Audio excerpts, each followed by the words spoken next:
We were married for 53 years. I thought I knew everything about her. Her favorite flower, the way she took her coffee, the sound she made when she laughed. But last month, I found her diary hidden in a shoebox under the bed. And on page 47, there was a name I had never heard before. She wrote, "He was the only one I ever truly loved." I am 79 years old, and I just discovered that my entire marriage was a lie. By the end of this, you will understand something that took me 5 decades to learn, something that might save you from making the same mistake I did. Let me take you back to 1971. I was 26 years old, confident, ambitious. I had just landed my first real job at an accounting firm downtown. I wore my father's watch and thought I had the world figured out. That's when I met Eleanor. She was working as a secretary on the third floor, brown hair, green eyes, a quiet smile that made you feel like you were the only person in the room. I asked her to dinner. She said yes. But here's what I didn't understand back then. She didn't say yes because she wanted me. She said yes because she was trying to forget someone else. We dated for 8 months.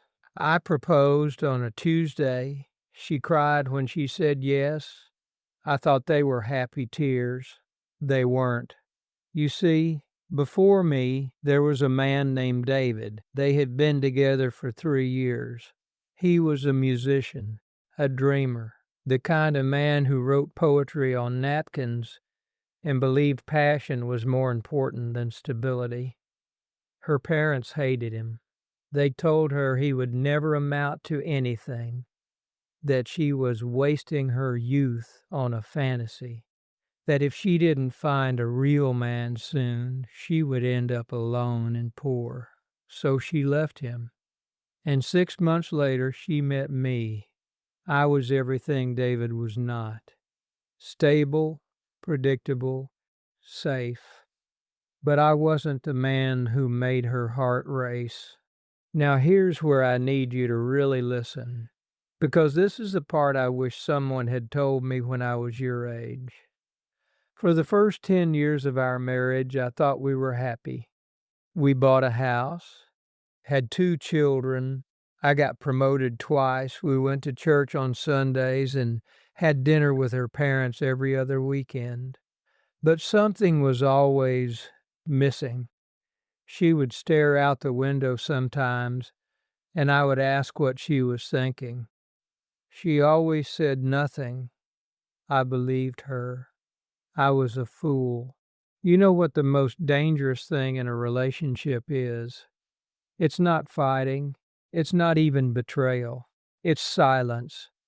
It's the things that are never said, the questions that are never asked. I never asked Eleanor if she was happy, not once in 53 years, because I was afraid of the answer.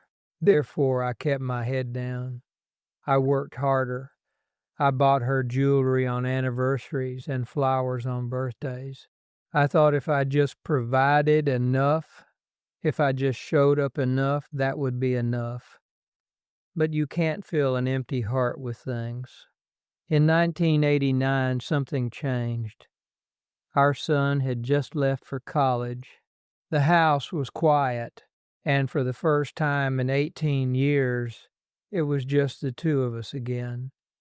That's when I started noticing things, the way she would linger by the mailbox every afternoon, the faraway look in her eyes when certain songs came on the radio, the locked drawer in her nightstand that she said was just old papers.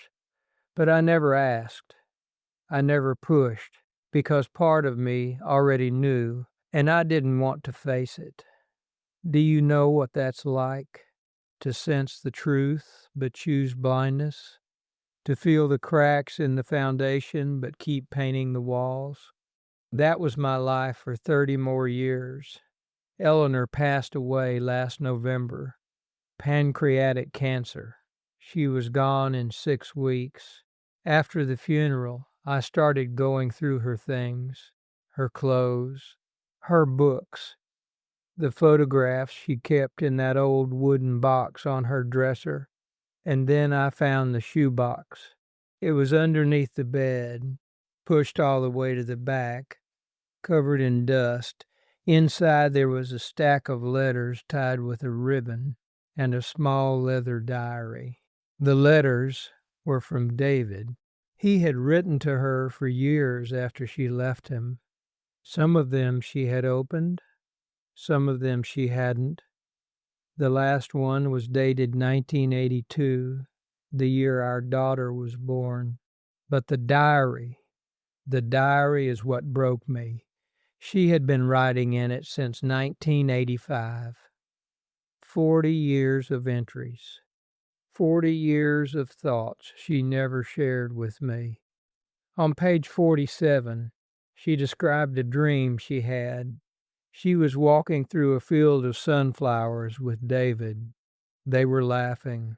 She wrote, "I woke up crying because in that moment I remembered what it felt like to be truly alive." And then she wrote, "I love my husband, but I loved him. He was the only one. I sat on that bedroom floor for 3 hours. I didn't cry. I didn't scream.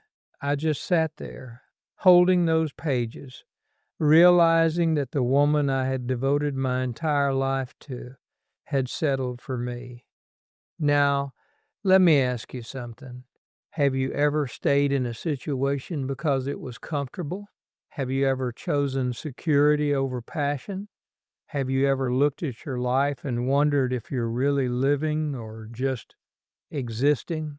Because that's what Eleanor did. And that's what I enabled for 53 years. Here's the hard truth they don't tell you. You can do everything right. You can be faithful, loyal, present. You can provide and protect and show up every single day. But if the foundation isn't real, if the connection isn't genuine, none of it matters.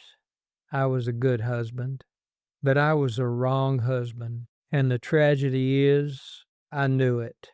Somewhere deep down, I always knew. But I was too afraid to face it, too invested in the life we had built, too proud to admit that maybe, just maybe, love wasn't something you could earn with time and consistency. Love is a choice. It's a spark. And if that spark was never there to begin with, no amount of effort will create it. So what do I want you to take from this? If you're with someone right now, ask yourself, did they choose you or did they settle for you?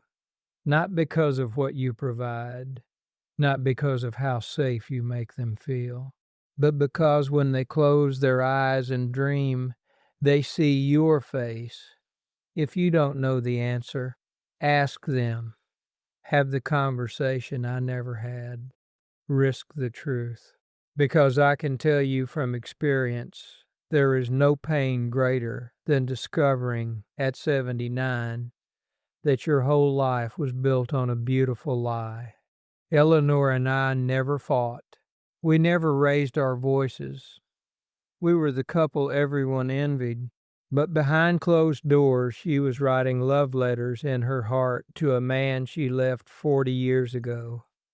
And I was so busy being a good husband that I never stopped to ask if I was the right one. Don't make my mistake. Don't spend 50 years in comfortable silence. Don't wait until someone is gone to finally open the shoebox under the bed. Ask the hard questions now. Have the uncomfortable conversations now. Because one day it will be too late. I'm 79 years old. My wife is gone, and the only thing I have left are her words on paper, addressed to someone else's memory. If even one person hears this and chooses honesty over comfort, chooses truth over silence, then maybe my pain wasn't for nothing. Now you know what I didn't. Don't waste it.